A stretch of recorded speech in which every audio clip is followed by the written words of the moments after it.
Muy buenas noches, mis queridos espectadores de Relatos de Terror García. Es un verdadero placer saludarlos una vez más. Prepárense, porque esta noche les traigo las historias más impactantes, las experiencias más escalofriantes y las situaciones más inexplicables que nos llegan directamente del más allá y lo sobrenatural. Presentamos. Narrada por Los Traficantes de Cadáveres. Créditos a su autor de Gabriel Antonio Pombo. La crónica criminal británica registra desde siglos atrás una anécdota tan estrafalaria que parece extraída de un cuento de ciencia ficción. Sin embargo, se trató de hechos reales, los antiguos y sórdidos crímenes consumados por Burke y Yare, dos profanadores de cadáveres que llegaron al colmo de asesinar para así aprovechar los cuerpos de sus desgraciadas víctimas, cuyas partes trozaban y vendían en forma clandestina a entidades médicas. Se ha dicho que estos pérfidos ultimadores configuraron un ominoso antecedente de Jack el Destripador, y que si hubiesen emprendido sus fechorías en el Londres de la reina Victoria habrían superado en celebridad al mutilador victoriano. Algunos hechos conspiraron para que dichos delincuentes no alcanzaran más funesta notoriedad de la que gozaron. Sobre todo, les restó perdurable renombre su origen, ya que eran norirlandeses y no británicos. Además, no perpetraron sus desmanes en suelo de Inglaterra sino en Edimburgo, Escocia. Y, por último, a diferencia de las matanzas del Dipe, los asesinatos cometidos por estos individuos no denotaban ostensible intención de escandalizar, no se descubrían cadáveres destripados yaciendo sobre las aceras, sino que en vez de desembarazarse de los cadáveres de sus víctimas los vendían a la Facultad de Medicina de la Universidad de Edimburgo, donde un tercer personaje, el Dr. Robert Knox, adquiría codiciosamente, para utilizarlos en sus clases de anatomía, esos curiosos cuerpos sin vida que cada día parecían más frescos. William Burke y su homónimo William Hare eran dos jóvenes que habían arribado, cada uno por su lado, a la ciudad escocesa de Edimburgo procedentes de Ulster, Irlanda, en el año 1818. Ambos hombres trabajaron como obreros en el muelle que años más tarde sería denominado Canal de la Unión. Burke conocería en una taberna a su futuro socio y a la esposa de este, Margaret Logg, en el correr de 1827, y a partir de ese encuentro el matrimonio lo invitó a quedarse a vivir en la casa de huéspedes que por aquel entonces regentaba la mujer, la Logg Lodging, de ulterior lúgubre fama. La cónyuge de Burke, una chica de nombre Helen McDougall, se hizo buena amiga de los Hare y, posteriormente, pasaría a integrar la banda de rufianes. La inicial presa humana cobrada por el letal binomio la habría constituido un viejo soldado de apellido Donald o Desmond, según otras versiones. Empero, no hay absoluta certeza de que aquel individuo deviniese ultimado por la pareja de delincuentes para sacar rédito de sus restos mortales, y enfrentados a su proceso penal los acusados negaron rotundamente haber provocado ese deceso en concreto, alegando que Donald Desmond expiró como producto de la grave hidropesía que desde mucho antes lo aquejaba, y que descubrieron su cuerpo exánime yaciendo sobre el lecho de la habitación que el inquilino rentaba en la pensión propiedad de Mrs. Logg. Pretendieron que recién entonces fue que forjaron en su mente el proyecto de apropiarse del cadáver con la finalidad de comercializarlo. Al parecer, el occiso venía muy atrasado en el abono de los alquileres de la pieza que ocupaba.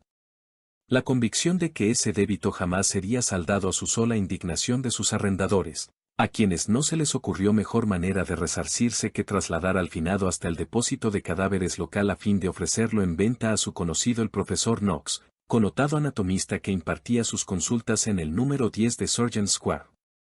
En la morgue fueron atendidos por los ayudantes del experto, los cuales les indicaron que la transacción no podía concretarse allí sino que debían acudir al consultorio clínico del galeno acarreando al tieso organismo del anciano durante horas de la noche. El inicial pago embolsado por los traficantes se elevó a la suma de 7 libras esterlinas y 10 chelines, cantidad nada despreciable teniendo en cuenta la época. Este dinero percibido con tanta facilidad les estimuló la ambición, y a partir de aquel momento no vacilaron en transformar en cadáveres a personas vivas para así volver a obtener una y otra vez su recompensa monetaria.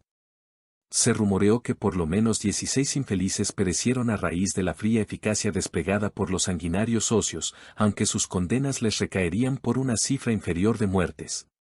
Al parecer no se decidieron enseguida a ingresar a la fase de ejecución de seres humanos, sino que desenterraban cadáveres recientemente sepultados en el cementerio de la ciudad y los ofrecían a modo de material de examen clínico. Empero, el deplorable estado de esos cuerpos determinó que les pagaran montos ínfimos a cambio de su entrega o que, lisa y llanamente, los mismos fueran rechazados por el consultorio médico. Para colmo, no era nada fácil hacerse de tales fiambres, pues había mucha custodia en los cementerios escoceses por aquellos tiempos cuando la práctica de robar en esos lugares santos se hallaba en auge.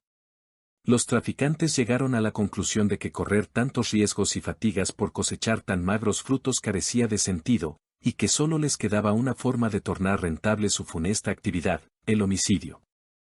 En cuanto refiere a los asesinatos inequívocamente acreditados, en la ulterior causa judicial se supo que el primigenio crimen, de acuerdo confesaron los responsables tras ser interrogados por sus captores, devino el inferido contra un humilde molinero de nombre Joseph, habitual huésped de la finca de inquilinato de Mrs. Are. Aquel hombre se vio invadido por una intensa fiebre que lo condujo al delirio, y a la cual puso término abruptamente William Burke asfixiándolo con una sábana. La maniobra de estrangulación practicada por este ultimador pasaría a la historia forense con el calificativo del método Burke. A Joseph le acompañaría en fatídico destino un inglés oriundo de Cheshire que también tuvo la desgraciada idea de enfermarse en el interior del tenebroso hospedaje. Are hizo llamar al doctor Burke, quien presto asistió a la habitación del debilitado convaleciente y le aplicó el mismo riguroso mecanismo de sofocación. Los cadáveres eran transportados raudamente hasta el consultorio del cirujano, donde los criminales recibían con regularidad la correspondiente retribución financiera a cambio de sus entregas de cuerpos frescos. El siguiente asesinato no fue concretado dentro de la residencia de huéspedes sino en la vivienda de Constantine Burke, hermano del matador, y se llevó a efecto contra una meretriz adolescente de apenas 15 años a la cual William Burke abordó en un bar y luego invitó a pasar la velada en la finca de su hermano, la cual se hallaba libre en esa ocasión, donde la embriagó con facilidad. Tras ello, y capitalizando la somnolencia que embargó a la muchacha como producto de la borrachera, procedió a asfixiarla igual que hiciera con los precedentes difuntos. El próximo crimen devendría aún más escalofriante que los anteriores si se atiende a que se verificó en perjuicio de un subnormal, el cual se encontraba plenamente consciente en los instantes cuando fuera brutalmente atacado. Jenny Wilson era un muchacho que contaba con 19 años, muy corpulento pero afectado por una notoria tara. Al desempacarse su inerte organismo en el consultorio donde impartía sus clases de anatomía el Dr. Knox, varios estudiantes lo reconocieron y, pese a que se negó de plano la identidad atribuida, la desaparición del vagabundo de las calles de Edimburgo determinó al cirujano y a sus ayudantes a apresurar la disección antes de que los rumores se expandieran atrayendo a la policía hasta el pabellón quirúrgico. El jovencito había sido recogido en una esquina por el mortífero dúo mientras mendigaba. Unos días atrás disponía de techo y comida, pero una pelea con su madre lo había arrojado a vagar y limosnear de puerta en puerta. La esposa de Burke cooperó en lograr que el chico aceptara acudir a la casa de inquilinato valiéndose de la excusa de invitarlo a beber unos tragos. No bien ingresó junto con este al hospedaje, él envió un leve pisotón a su marido a guisa de contraseña criminal. Minutos después la tirante sábana diestramente manejada por las expertas y fuertes manos de William Burke comenzaría a operar en torno al cuello del desdichado, a quien previamente obligaron mediante la fuerza a colocarse en cuclillas, mientras era sujetado con las manos vueltas a su espalda por la cónyuge del matador y por Are, los cuales le impidieron ofrecer cualquier resistencia. No menos escabroso resultaría el homicidio de la anciana Mary Docherty, quien arribó a Escocia procedente de Irlanda en busca de un hijo perdido.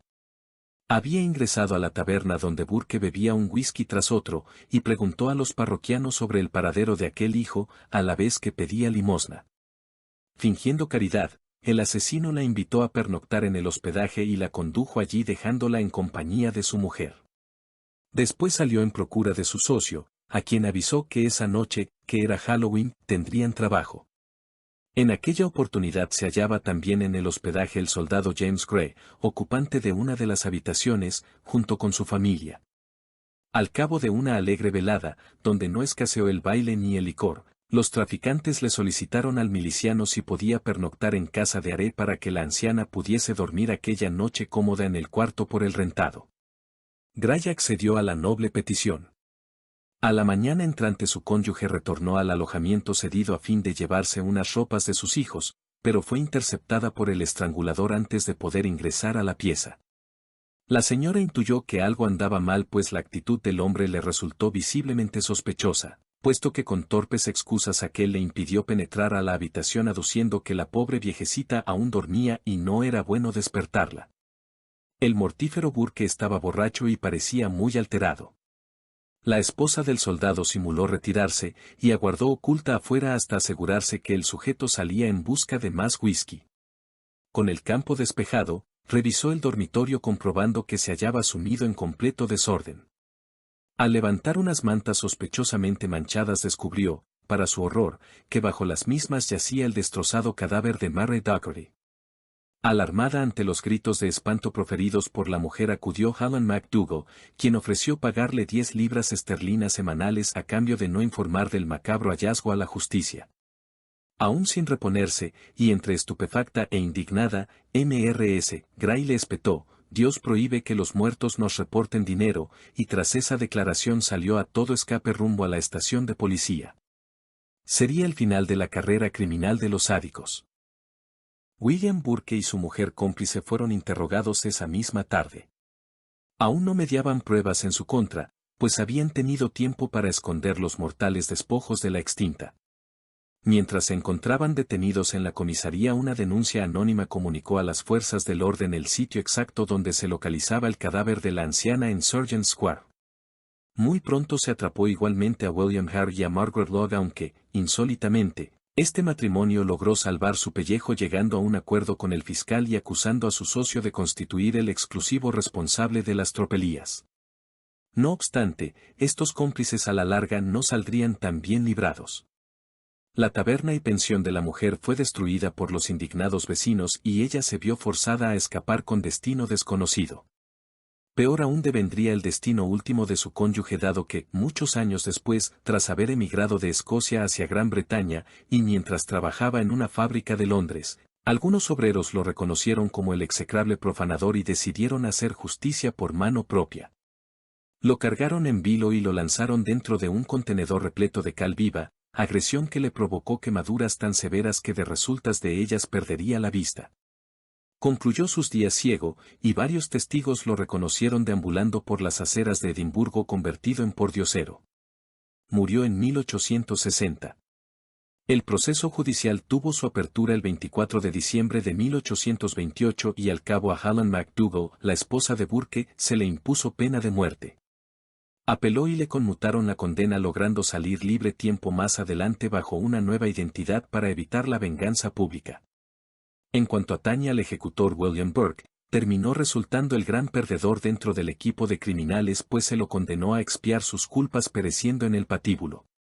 En la tarde del 28 de enero de 1829 fue ajusticiado en la más importante plaza pública de Edimburgo frente a una excitada muchedumbre y, en cumplimiento de una draconiana sentencia acorde con la época, su cuerpo resultó diseccionado de forma semejante a como él tantas veces lo hiciera con sus víctimas pasando, de tal suerte, a servir forzosamente a la ciencia. En cuanto atañe al restante participante de este drama, el cirujano Robert Knox, nadie le creyó en sus protestas de desconocer la verdadera procedencia de los cadáveres y de haberlos comprado en beneficio del progreso de la medicina. Aun cuando consiguió eludir la aplicación de cargos penales quedó sumamente desprestigiado. Una colérica multitud atacó a pedradas su residencia, y la policía lo salvó por poco del linchamiento. Meses más tarde se vio obligado a huir deshonrado de la ciudad, y pasó a ejercer su profesión oscuramente en la localidad de Hackney, donde falleció en el correr del año 1862. Si este relato te atrapa, no olvides regalarnos un pulgar arriba y dejar tus comentarios. Queremos saber qué te pareció. Gracias por ser parte esencial de esta comunidad. Su apoyo es nuestra inspiración. Saludos a todos nuestros fieles espectadores. Hasta la próxima, y que el miedo los acompañe. Síguenos en todas nuestras redes sociales.